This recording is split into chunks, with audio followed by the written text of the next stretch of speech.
안녕하세요, 테이버입니다. 2021년 8월 11일 개장 전 대피셜 시작해보겠습니다.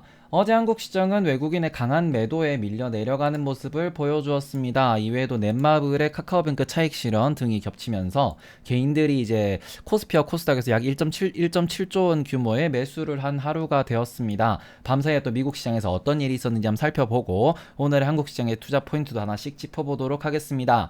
자, 월스트리트 저널에서 이런 얘기 나왔습니다. 자, 파월 연입에 먹구름이 드리웠다. 은행 규제 완화를 반대하는 진보 진영에서 브레이너드를 더 선호하고 파월을 연임하지 않겠다. 파월을 연임하면 안 된다라는 이런 이야기를 하고 있다라는 건데요.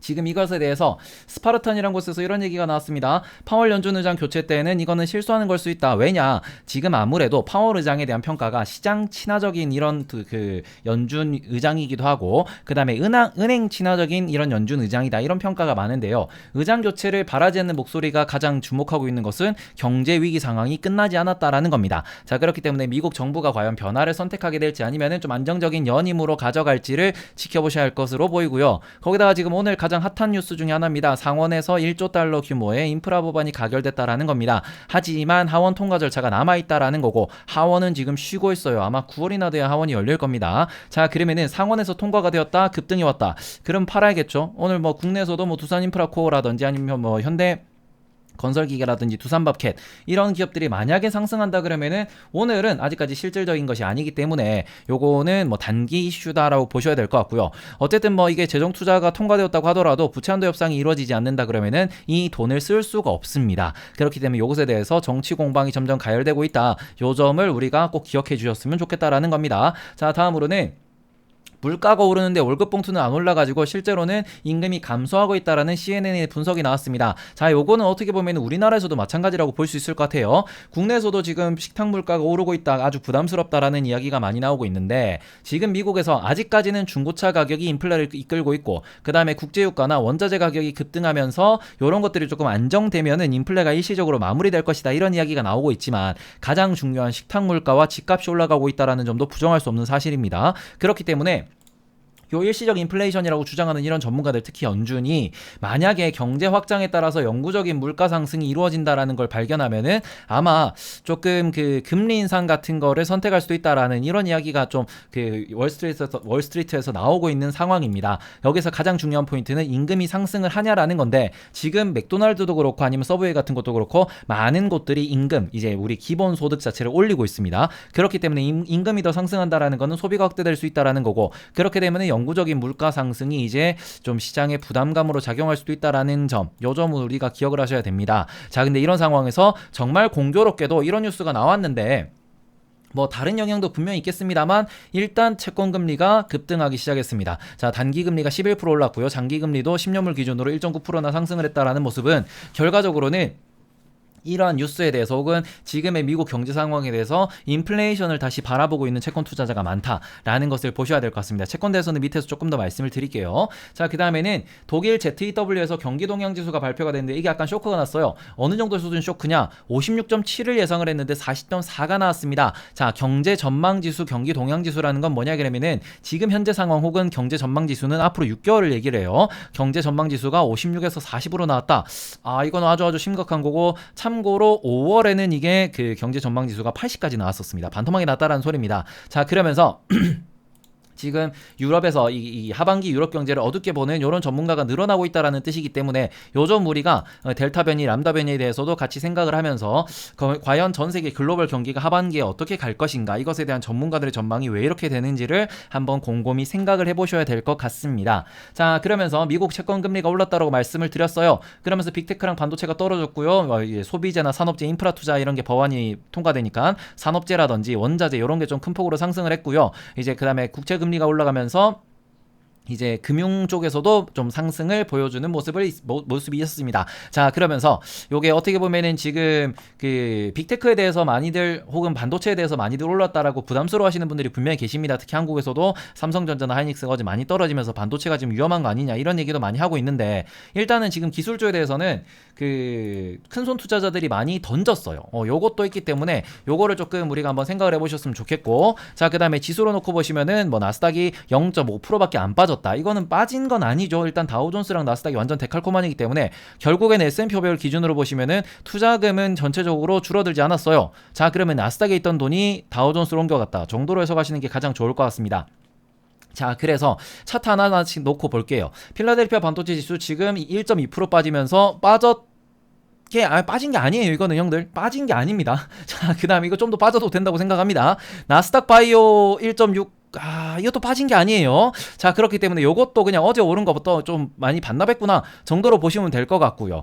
그 다음에 글로벌엑스 더 올라가고 있어요. 미쳤어요. 자, 요런 상황이 이어지고 있다라는 거. 자, 그 다음에 아크 같은 경우에도 최근에 가격을 보시면은 뭐 변동이 조금 변동성이 큰 ETF긴 하지만 그럼에도 불구하고 요 정도 수준이라 그러면은 아주 안정적이지 않나라고 볼 수 있기 때문에 자산시장 아무런 문제가 없습니다. 거기다가 지금 최근에 좀 장을 이끌고 있는 밸류 ETF 같은 경우에도 계속 우상향 각도가 미약하지만 올라가고 있다. 요거 보시면은 괜찮은 것 같은데요. 여전히 걱정하실 거는 전혀 없다라고 좀 말씀을 드리도록 하겠습니다.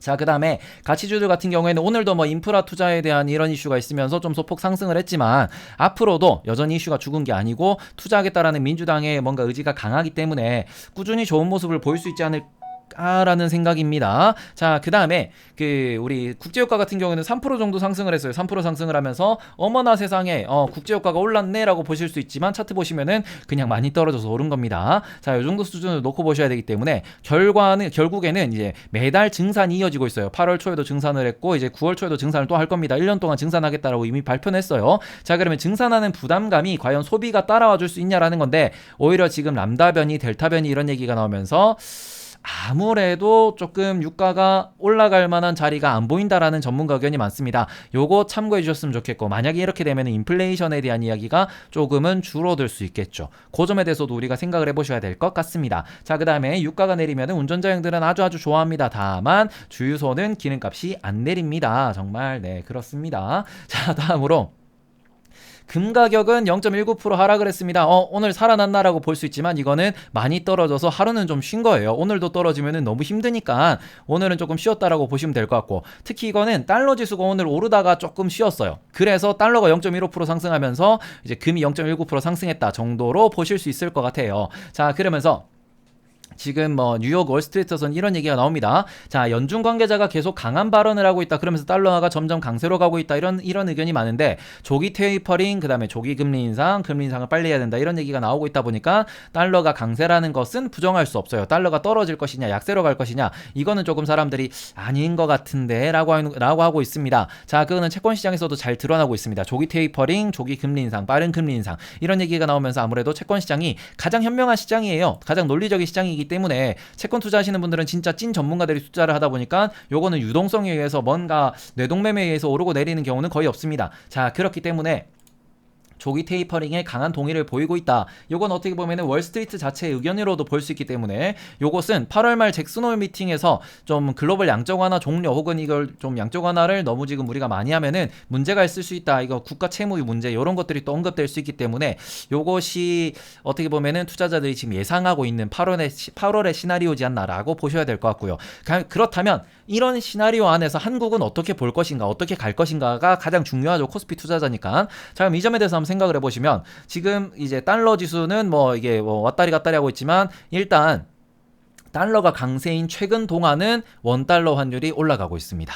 자, 요것을 놓고 보시면은 자, 미국의 테이퍼링이나 양적 완화 종료 같은 요런 시장에서 요런 상황 속에서는 한국 시장이 위치가 아주 중요하다라고 볼 수 있습니다. 외국인 투자자가 우리나라를 어떻게 생각하는지가 가장 중요한 건데 첫째로 우리나라는 개발도상국이냐 선진국이냐라고 하면은 개발도상국과 선진국 그 사이 어딘가에 있습니다. 자, 그렇기 때문에 우리나라가 만약에 선진국과 같이 안정적인 시장으로 인정을 받는다 그러면은 이번 뭔가 이런 테이퍼링 이슈 혹은 금리 인상 이슈에서 살아남을 수 있겠죠. 다만 그게 아니면은 이게 조금은 밀려 내려갈 수 있다라고 보실 수 있을 것 같아요. 자, 그래서 요거는 큰손 투자자가 생각을 하는 입장이기 때문에 우리가 개인 투자자 입장에서 분석하기보다는 요것은 추세를 계속 추적을 하셔야 될 것 같습니다. 다만 지금 최근 한 일주일 정도만 놓고 보면은 MSCI EWI ETF가 쭉 밀려 내려가고 있습니다. 한국을 팔고 있다라는 소리예요. 자, 그렇기 때문에 지금 EWI ETF 분위기만 놓고 보면은 심상치 않다라고 보셔야 될 것 같아요. 자, 그러면서 한국은 여기에서 가장 중요한 게 실적으로 증명해내야 된다라는 겁니다. 자, 이럼에도 불구하고 우리나라가 채권금리라든지 국채금리라든지 기업의 뭔가 실적 성장 같은 게 꾸준히 잘 나와준다 그러면 인정을 받을 수 있죠. 자, 돈을 잘 벌면은 결국 주식을 살 수밖에 없습니다. 자, 그래서 실적이 과연 잘 나올 것이냐 안 나올 것이냐 이렇게 딱 놓고 보면은 코로나 상황에서 가장 수혜를 본 국가 중에 하나죠. 우리는 반도체와 2차 전지, 전기차와 수소 인프라까지 거기다가 우리 진단 키트까지도 일단 다양한 기술이 코로나 상황에서 한국이 딱 맞아 떨어지는 그런 포인트가 너무 많아요. 자, 이런 상황에서 뭐 효성 TNC는 뭐 의류 섬유를 팔면서 돈을 잘 벌어오고 있는 중이고, 그다음에 FNF 같은 경우는 중국 시장에서 새로운 의류 사업을 이끌어내고 있는 중이고, 이렇게 하다 보니까 결국에는 우리나라의 수출 물량, 수출 실적이 좋아진다라는 거는 결국 코스피 우상향을 바랄 수 있다라는 거니까 요런 점에 있어서는 우리가 긍정적으로 볼 수 있고, 거기다가 대기업을 중심으로 기업들이 주주환원 증대를 외치고 있습니다. 요런 상황이기 때문에 여전히 매력적이지 않나, 이것을 외국인들이 언제 알아주느냐가 아주 중요하다라고 말씀을 드리고 싶습니다. 자, 그 다음에는 비트코인입니다. 비트코인은 위치가 아주 좋아요. 우리가 비트코인에서 지금 주목해야 되는 건 딱 하나입니다. 테이퍼링 발표가 있을 때 살아남는지. 지금은 테이퍼링에 대해서 그냥 우리가 예상과 추측만 있는 거고, 개인 투자자가 많이 참여하는 시장이다 보니까 테이퍼링이라는 거는 뭐 큰손 투자자가 움직이는 거죠. 큰손 투자자는 그냥 개인들이 아직도 사고 있네, 뭐 지금 우리가 그냥 굳이 팔 필요는 없을 것 같아 라고 생각할 수 있지만, 그런 큰손 투자자들이 월스트리트에서 이제 숏 ETF 같은 거 아니면은 뭐 비트코인 선물 시장에서 숏 때리면서 이제 그냥 막 물건 내던지면은 그때부터는 개인들이 받아낼 수가 없습니다. 자, 그런 하락이 요렇게 몇 번 보였었죠. 요런 점들이 있기 때문에 지금은 시장이 한치 앞에 안 보이니까 비트코인이 올라간다라고 볼 수 있지만, 조금은 방향성이 보인다, 뭔가 이게 스케줄이 나온다 그러면은 그때부터 비트코인이 어디로 움직이는지는 잘 보셔야 될 것 같습니다. 원자재 시장은 이틀 동안 잘 떨어지다가 많이 떨어지다가 지금 많이 반등하는 모습, 일제히 반등하는 모습을 보였습니다. 자, 그래서 달러가 주춤하니까 튀어 올랐다라고 보실 수 있을 것 같고, 그 다음으로 글로벌 그 자산시장에서는 이게 대부분의 주식이 올랐습니다. 나스닥이 떨어졌음에도 불구하고 일단 자산시장은 아주 중요한 게 그겁니다. 유럽이 지금 하반기 경제 전망이 아주 부정적으로 나왔다라고 말씀을 드렸어요. 그럼에도 불구하고 유로스톡스가 상승을 했습니다. 독일 같은 경우에도 지금 독일이 얼마 올랐냐? 0.16% 상승을 했어요. 이런 모습 보시면은 그냥 전망은 전망이고 실적은 실적이다라는 마인드로 접근하고 있다라고 분석하시는 게 좋을 것 같아요. 어쨌든 실적은 늘어나고 있습니다. 전망은 안 좋아도 실적은 늘어나고 있습니다. 왜냐? 돈이 많이 풀리고 있거든요. 요 점에 대해서 우리는 주목을 해주셔야 될 것 같습니다. 실제로 경제 전망이 안 좋은 거는 소비자나 개인이 안 좋은 거지 기업이 안 좋은 게 아니에요. 그리고는 이런 게 안 좋으면 안 좋을수록 대형 기업들만 살아남습니다. 그 점에 대해서 우리는 항상 기억해 주셨으면 좋겠다라는 겁니다. 자, 다음으로 백신 접종에 사활을 건 미국이라는 얘기입니다. 람다 변이가 발견이 됐다라고 했어요, 미국에서. 자, 그러다 보니까 백신에 대한 문제도 문제지만 가장 중요한 거는 지금 백신 접종 증명서에 대한 요구가 늘어나고 있습니다. 자, 그렇기 때문에 요것에 대해서도 우리가 뭐 반발 목소리도 많고, 요거는 또 우리나라를 대상으로는 조금은 부정적인 이슈이기도 하죠. 이런 점에 대해서도 우리가 백신을 선진국이 더 요구하고 있다. 그럼 우리나라는 백신에 대해서 협상 능력이 있느냐? 없으면은 우리나라 내에서 백신은 언제 나오느냐? 요런 점을 지켜보셔야 될 것 같습니다. 자, 다음으로는 미국과 중국이 또 한바탕 붙었습니다. 자, 유엔 안보리에서 남중국해 문제를 놓고 충돌했다라는 건데요. 지금 이거 같은 경우에는 남중국해는 뭐 직접적으로는 대만이나 베트남, 필리핀 등에 영향을 미칠 수 있습니다. 다만 이게 괜히 우리나라에도 불똥이 튈까봐 조금 걱정이 된다라는 거 확인해 주셨으면 좋겠고요. 다음으로는 알리바바 내에서 성추문이 터졌습니다. 이거는 뭐 제가 말씀을 안 드리려고 그랬는데 아주 기분이 나빠가지고, 일단 한국 재벌을 끌어들이고는 이런 얘기를 했다라고 합니다. 한국의 재벌처럼 돈으로 모든 것을 통제할 수 있다고 생각하지 마라. 네, 무슨 소리죠 이게 지금?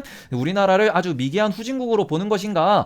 공산당 형들이 실수를 좀 크게 하신 것 같은데, 우리나라가 그렇게 후진국이 아니거든요. 어디 지금 후진국이 네, 그렇죠. 어쨌든 한국을 어떻게 생각하는지 잘 알겠다라는 생각이고요. 저는 꼭 중국이 빨리빨리 이게 뭐 공산당이 뭐 나쁘다, 뭐 아주 그냥 잘못됐다 이건 아니지만, 뭐 망해야 된다 이건 아니지만, 제2의 천안문 사태가 빨리 발생했으면 좋겠다라는 생각입니다. 정신 차리셔야죠. 네, 어쨌든 요런 거고. 자, 그 다음에는 기업 얘기들입니다. SK배터리가 수조 원대 프리 IPO를 한다라는 얘기입니다. 이거는 조금 아니다라는 생각이 드는데요. 자, SK이노베이션 투자자분들께서는 지금 이런 얘기들이 썰로만 돌다가 실제가 됐습니다. 프리 IPO 같은 경우에는 IPO로 기업 공개하기 전에, 일반인들한테 지분을 매각하기 전에 이제 PEF들, 그러니까 큰손 투자자들한테, 전문 투자자들한테 미리 돈 받겠다라는 거예요. 자, 지금 20조면은 이거 상장될 때는 30조, 40조 된다라는 건데, 그럼 프리 IPO에 투자한 이 분들은 어떤 포지션이냐? IPO고 난 뒤에 내가 물량 던지겠다라고 하는 거죠. 이건 아니지, 이거는. 네, 하여튼 뭐 그렇습니다. 물론 뭐 그 과정에서 뭐 SK이노베이션이 일반 투자자들을 상대로 뭐 유상증자를 한 것도 아니고 책임이 없는 거는 맞죠. 책임이 없긴 한데 그럼에도 불구하고 대주주 위주의 뭔가 경영이다 보니까 이거는 좀 아니다라는 생각도 들긴 합니다. 어쨌든 기존 투자자들 입장에서는 투심에 조금 악영향을 미칠 수 있다라는 것이지만 여기서 숫자가 중요하죠. SK이노베이션의 지금 시가총액은 22조고요. 지금 그 SK 배터리에 대한 기업 가치가 한 20조 정도가 될 수 있다라는 얘기가 나옵니다. 어라? SK이노베이션 22조인데 배터리만 20조라고? 라는 생각이 드실 수 있어요. 자, 그렇기 때문에 요걸로 단기적인 상승 재료가 된다라고 하면은 탈출의 기회로 삼으시는 게 좋지 않을까라는 생각도 듭니다. 자, 다음으로는 현대중공업이 공모가가 최대 6만 원으로 이제 책정이 될 것 같고 거기다가 1조 원을 IPO 할 거다라는 얘기가 나옵니다. 하반기 초대형 IPO가 LG에너지솔루션이랑 현대 그 중공업 두 개가 지금 대기하고 있는 상황이죠. 자, 세계 최대 규모의 조선소를 운영하고 있고 선박 엔진도 1위입니다. 이런 기업이기 때문에 현대중공업에 대한 관심이 높을 수 있다고 생각을 하고 자, 그러면은 요것에 대해서도 우리가 공부를 좀 해보시고 조선업도 좋습니다. 그래서 요 관련된 기업들에 대해서 미리미리 공부를 좀 해놓으셨으면 좋겠다. 뭐 지분관계라든지 현대중공업이 지금 어떤 사업을 하고 있는지는 미리미리 알고 계셔야 수익을 얻을 수 있지 않을까라는 생각이기 때문에 요 점 공부해 주셨으면 좋겠다라는 거고요. 다음으로는 이제 한국 경제의 헤드라인들입니다. 크래프톤에 대해서 뭐 휴재, 그 다음에 뭐 이재용 부회장의 가석방이 안 통했나. 이런 얘기도 나오네요. 어쨌든 그러고는 뭐 이런저런 기업들이 많이 이제 언급이 되고 있습니다. 한 번씩 체크해 보시면 좋을 것 같고요. 자, 그래서 오늘의 대피셜은 여기까지입니다. 카카오뱅크에서 크래프톤까지 상장이 되면서 시장의 유동성이 완전히 미쳐있는 모습이에요. 자, 어제 같은 경우에는 카카오뱅크와 크래프톤, SK바이오사이언스와 SK케미칼의 거래대금이 코스피 전체 거래대금의 40% 가까이를 차지했습니다. 미친 거죠?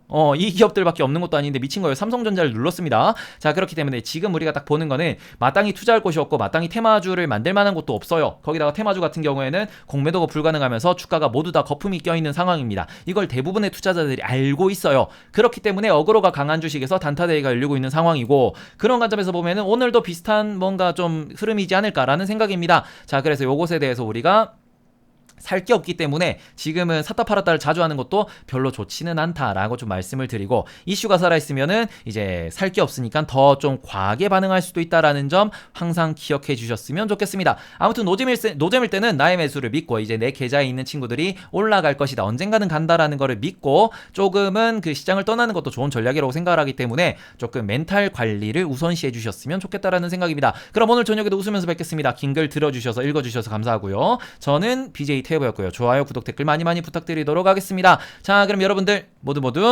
좋은 하루 보내세요. 감사합니다.